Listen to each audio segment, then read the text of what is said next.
Assalamualaikum warahmatullahi wabarakatuh. Kaifa halukum? Kembali lagi di video pembelajaran Tarkibuna, cerdas berbahasa Arab, cemerlang masa depan. Bagaimana teman-teman? Sudah menonton video yang sebelumnya? Baiklah, dalam video ini kita akan mempelajari bersama terkait kata ganti. Dalam bahasa Arab kita menyebutnya sebagai ad-domiru.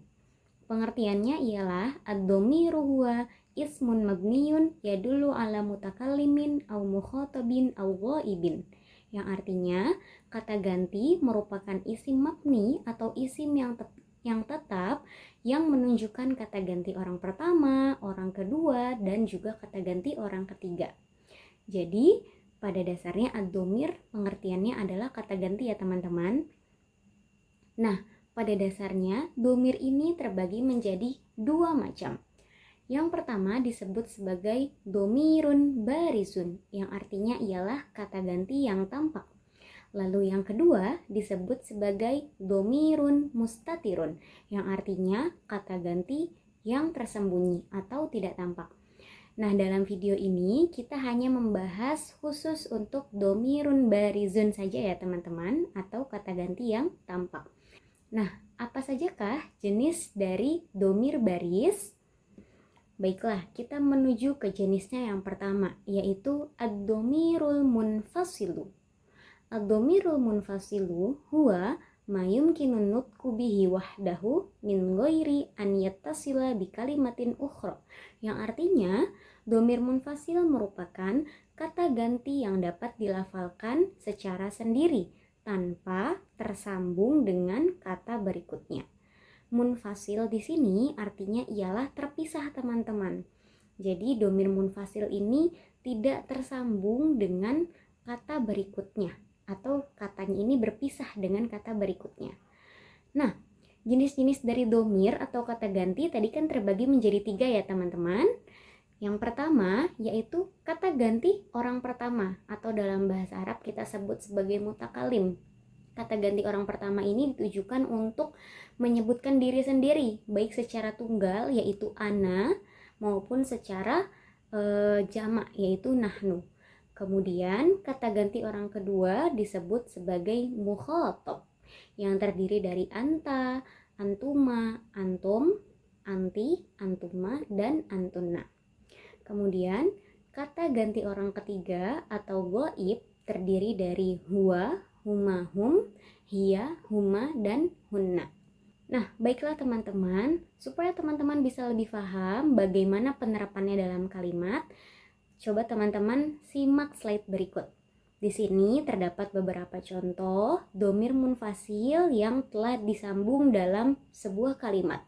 Contohnya pada kalimat pertama, ana astahimmu sobahan wa masaan.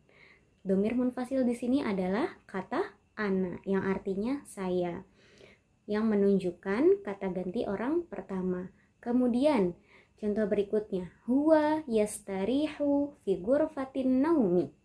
Domir munfasilnya merupakan huwa yang menunjukkan kata ganti orang ketiga.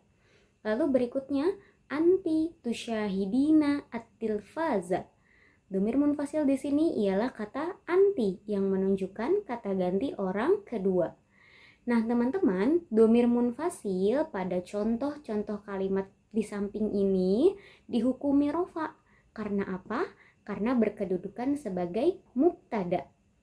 Nah, keadaan rofa di sini bukan berarti domir munfasil itu isim marfu ya teman-teman, karena domir ini merupakan bagian dari isim mabni atau isim yang tetap.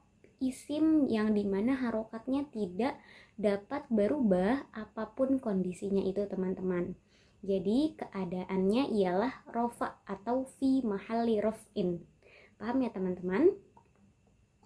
Nah, berikutnya di sini telah terlihat perubahan dari domir munfasil. Perubahan ini disebabkan karena awalnya domir munfasil tadi berkeadaan rofa atau fi mahali rofin.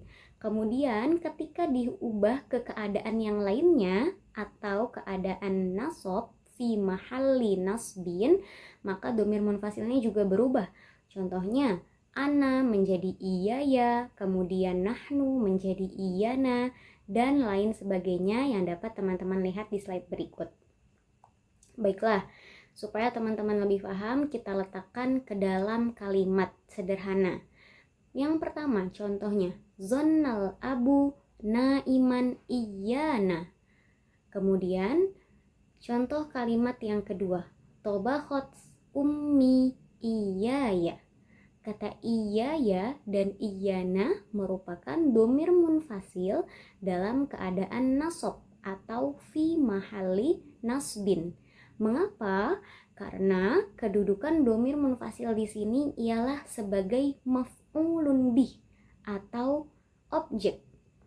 Nah, keadaan nasab di sini bukan berarti dhamir munfasil itu isim mansub ya teman-teman, tapi hanya keadaannya saja yang nasab karena ia berkedudukan sebagai maf'ulun bih atau objek. Semoga teman-teman dapat memahami pengertiannya ya. Baiklah, kita masuk ke jenis dhamir baris yang kedua atau kata ganti yang tampak yang kedua ialah dhamir muttasil. Pengertiannya ialah ad-dhamir muttasilu huwallazi la yuntaqu bihi wahdahu wa yattasilu daiman bi kalimatin ukhra. Yang artinya, dhamir muttasil merupakan kata ganti yang tidak dapat dilafalkan secara sendiri dan selalu tersambung dengan kata lainnya.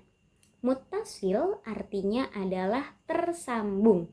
Jadi dhamir muttasil ini akan selalu tersambung dengan kata lainnya. Berbeda dengan munfasil tadi yang bisa berdiri sendiri atau tidak tersambung dengan kata lainnya. Nah, kalau dalam dhamir muttasil ini terbagi menjadi 3 keadaan atau 3 posisi. Baiklah, teman-teman perhatikan dulu contoh yang pertama. Gosaltum al-malabisa. Kemudian i'mali al-wajibatil manziliyata. Pada kata gosaltum, di situ terdapat dhamir muttasil, yaitu kata tum. Yang dhamir muttasil di sini mewakili untuk antum, dhamir antum atau kalian. Lalu pada kata i'mali, huruf ya sukun merupakan dhamir muttasil yang menunjukkan untuk kata ganti anti atau kamu perempuan. Jadi dalam hal ini dhamir muttasil berada setelah fi'lun atau kata kerja, maka kedudukannya adalah sebagai fa'il atau subjek atau pelaku dari kegiatan tersebut. Nah, karena berkedudukan sebagai fa'il ataupun subjek, maka dhamir muttasil dalam hal ini berada pada keadaan rofa atau fi mahalli raf'in. Kemudian keadaan yang kedua, perhatikan dulu contoh berikut ya teman-teman. Ana ad'ukum litanzifil baiti. Kemudian anti tu'tini fursatan lil akli. Teman-teman dapat perhatikan pada kata yang ditebalkan. Yang pertama yaitu pada kata ad'ukum, pada kata kum. Kum di sana merupakan dhamir muttasil yang menunjukkan antum atau kalian. Kemudian pada kata tu'tini, ni di situ merupakan dhamir muttasil juga yang menunjukkan ana atau saya.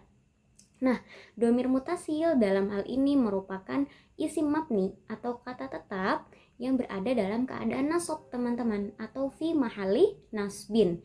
Karena apa? Karena kedudukannya ialah sebagai maf'ulun bih atau objek. Paham ya teman-teman? Baiklah, keadaan yang ketiga. Teman-teman perhatikan contohnya.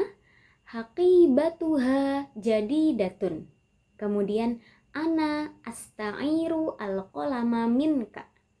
Nah, dari dua kata ini dhamir muttasil berada dalam keadaan jar atau fi mahali jarin. Namun terbagi menjadi dua keadaan. Pada kata minka, huruf kaf berkeadaan jar atau fi mahali jarin. Karena apa?